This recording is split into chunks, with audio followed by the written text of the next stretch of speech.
वज़ीर आज़म शहबाज शरीफ़ बर्तानिया में सहाफ़ियुनि सां ॻाल्हाईंदे चयो त पाकिस्तान जी सियासत ऐं फ़ौजी क़यादत परॾेही पॉलिसियुनि समेत अहम मामलनि ते गॾु बीठल आहिनि। भारत हमेशह यादि रखंदो त खेनि पाकिस्तान जंग में मुंहुं तोड़ शिकस्त ॾिनी। फील्ड मार्शल आसिम मुनीर जी अॻुवाणी में पाकिस्तान पाक भारत जंग में फतह हासिल कई। दहशतगर्दी मसइलो मुल्क में ॿीहर उभरी रहियो आहे।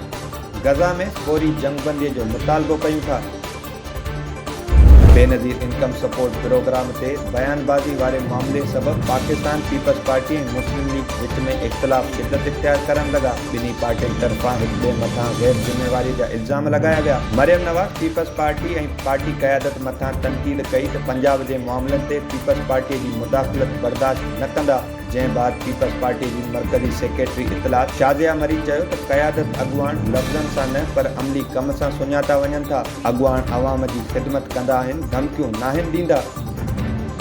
पंजाब जी इतलात वारी वज़ीर उज़मा बुखारी शाज़िया मरी खे सख़्तु जवाबु ॾींदे चयो त पीपल्स पार्टी डिक्टेशन ऐं धमकियूं ॾेई रही आहे। जिते तव्हांजो मैंडेट न हुजे उते 1.5 गज़ मस्जिद ठाहिण जी कोशिशि न करियो।